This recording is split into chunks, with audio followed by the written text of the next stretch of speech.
महाकाय सूर्यकोटि समप्रभ निर्विघ्नं कुरु मे देव सर्वकार्येषु सर्वदा।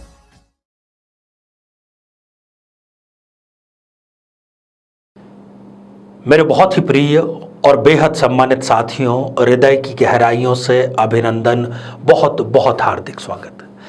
साथियों, शायद आपने बचपन में किस्से, कहानियों या बड़े होकर उपन्यास में या टीवी सीरियल में विष कन्या नाम के किसी किरदार का नाम जरूर सुना होगा।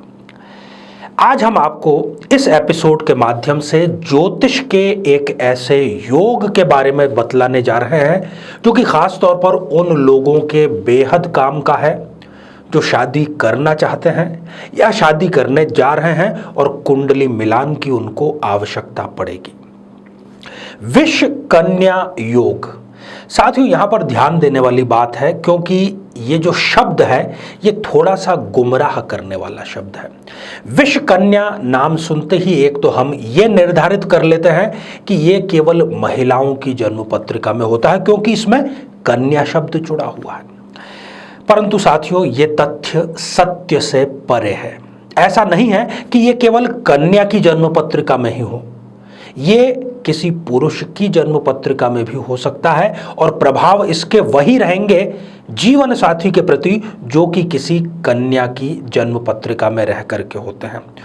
तो साथियों, आज हम इस एपिसोड में बात करेंगे कि कुंडली मिलान के समय क्यों हमें विष कन्या योग को बहुत गहराई से देखना चाहिए और यदि जिसकी जन्म पत्रिका में ये है उस जन्म पत्रिका को हमें सिरे से खारिज कर देना चाहिए, नहीं तो दाम्पत्य जीवन को मटिया मेट करने से दुनिया की कोई ताकत रोक नहीं सकती। साथियों, इस पर हम चर्चा करें इससे पहले एक बेहद ज़रूरी सूचना कि हम हमारे प्रत्येक एपिसोड के अंत में किसी न किसी जातक के प्रश्न का उत्तर देते हैं और ये प्रश्न हमें प्राप्त होते हैं आप लोगों के ही द्वारा यूट्यूब कमेंट के माध्यम से। अपना कमेंट लिखने से पहले आप #आचार्य चंद्रकांत इस शब्द का प्रयोग जरूर करें और साथ ही बेहद आसान सा प्रश्न जो इस एपिसोड के अंत में आपसे पूछा जाएगा उसका सही उत्तर साथ में लिख करके जरूर भेजें।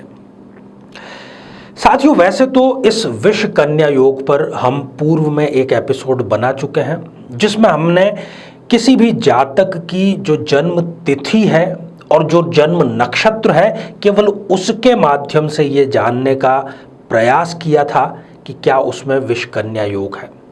आज हम जानेंगे कि क्या ग्रहों की स्थितियों के कारण भी विष कन्या योग निर्मित होता है। अवश्य होता है।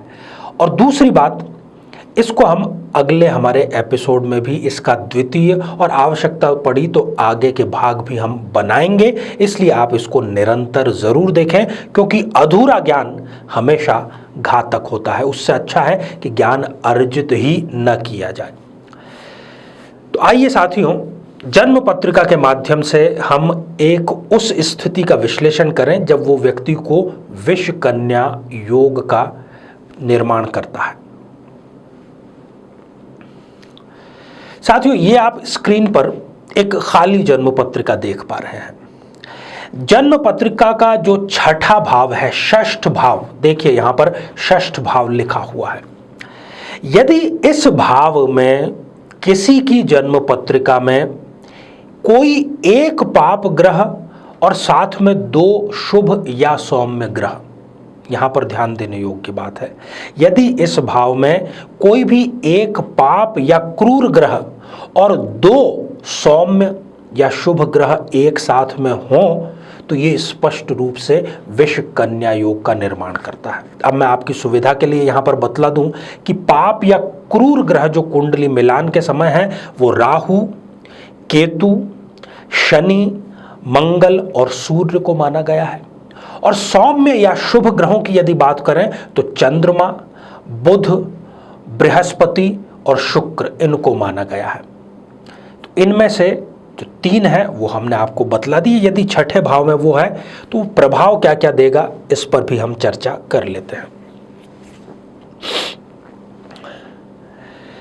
साथियों, यदि इस प्रकार की कोई स्थिति जिस किसी की भी जन्म पत्रिका में हो, फिर वो चाहे स्त्री हो या पुरुष हो, ऐसे व्यक्ति से जो भी व्यक्ति विवाह करता है, जिसकी की, क्योंकि अगर देखिए दोनों की जन्म पत्रिका में विष कन्या योग है, तब उस विष कन्या योग का कैंसिलेशन हो जाएगा, वो किसी पर भी दुष्प्रभाव नहीं डालेगा। जैसे मंगली से मंगली का हम मिलान करते हैं, वैसे ही हम विष कन्या का विष कन्या से मिलान कर सकते हैं, परंतु अज्ञानतावश, जल्दबाजीवश या किसी और कारण से विष कन्या वाले व्यक्ति का या स्त्री का नॉन विष कन्या वाले से विवाह कर दिया जाए। चूंकि ये जो हमने छठे भाव की चर्चा की, ये छठा भाव है रोग, ऋण और रिपु अर्थात शत्रु का। स्वास्थ्य और दुर्घटना, स्वास्थ्य जो है उसमें लगातार गिरावट जीवन साथी की आएगी। दुर्घटना उसकी आकस्मिक, मतलब बहुत कुछ दिनों के अंदर ही कई बार दुर्घटनाओं का वो शिकार होने लगता है और उसके व्यक्तित्व में एक जबरदस्त सा परिवर्तन आने लगता है। ऐसा व्यक्ति जो समय का पाबंद है वो बिल्कुल अचानक से लापरवाह हो जाएगा। जो बिल्कुल सात्विक जीवन जीना चाहता है व्यक्ति, वो किसी न किसी प्रकार के नशे की शुरुआत कर देगा। और विष कन्या जब भी होता है, अगर मैं स्त्रियों की बात करूं तो ऐसी स्त्रियां बेहद आकर्षक, बेहद खूबसूरत, ऐसा लगेगा कि ईश्वर ने इनको बहुत ही फुर्सत में तराश करके बनाया है। खूबसूरत वो जबरदस्त रूप से होती है, घने बालों की वो मालकिन होती है, बड़ी बड़ी आंखें होती हैं और बोलने में भी उनके आपको लगेगा कि शहद टपक रहा है। इतना आकर्षक व्यक्तित्व का धनी तो कोई भी उनसे आकर्षित हुए बिना नहीं रह पाता। साथ ही ये पढ़ने में भी बहुत होशियार होती हैं, उच्च पद को भी प्राप्त करती हैं, परंतु संतान प्राप्ति में इनको बहुत बड़ी बाधा आती है और संतान इनको आसानी से नहीं मिल पाती। किसी न किसी कला के भी ये माहिर होते हैं। साथियों, ये जितनी विशेषताएं मैंने महिलाओं के बारे में बतलाई हैं, वो ही सारी की सारी विशेषताएं पुरुषों के बारे में भी लागू होती है यदि उसके विष कन्या योग हो।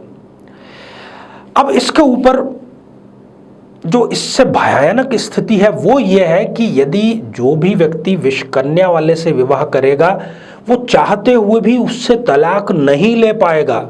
उसके ऊपर चाहे मानसिक अत्याचार हो, चाहे शारीरिक अत्याचार हो, वो उसको सहन करते हुए भी आगे साथ में रहना ही स्वीकार करेगा, चाहे उसके घर वाले, उसके मित्र, उसके हितैषी उसको कितना ही समझाने का प्रयास क्यों न करें।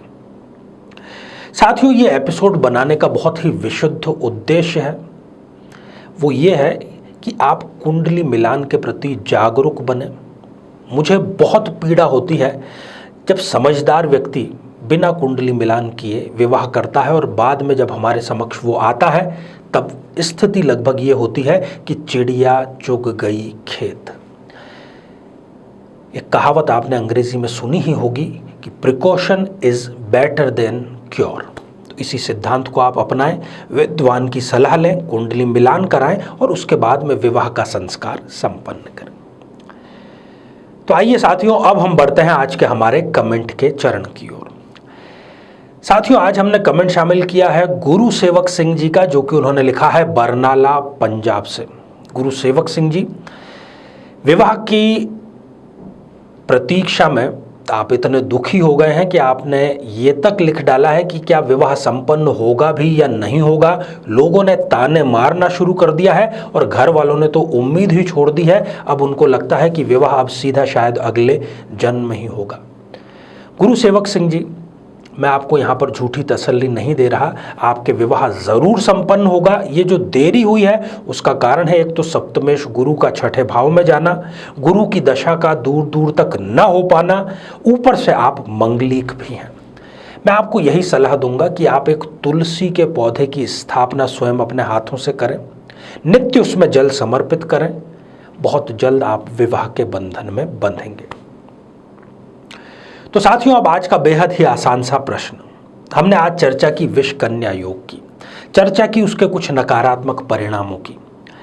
जब हम इसकी चर्चा कर रहे थे तो हमने छठे भाव में कितने सौम्य या शुभ ग्रहों के होने की बात कही थी, वो संख्या आपको लिख करके भेजनी है। आप सभी स्वस्थ, समृद्ध और शांतिपूर्वक जीवन व्यतीत करें। नमस्कार। जीवन में किसी समस्या का सामना कर रहे हैं, जैसे कि शादी में देरी होना, पति पत्नी में मनमुटाव या तलाक तक की नौबत आ जाना, संतान का प्राप्त न हो पाना, नौकरी या धन प्राप्ति में बाधा आना, जीवन के प्रत्येक क्षेत्र में किसी न किसी प्रकार की बाधा आना, तो आज ही अपनी जन्म पत्रिका का संपूर्ण विश्लेषण करवाएं और पाएं समस्या से सदैव के लिए मुक्ति।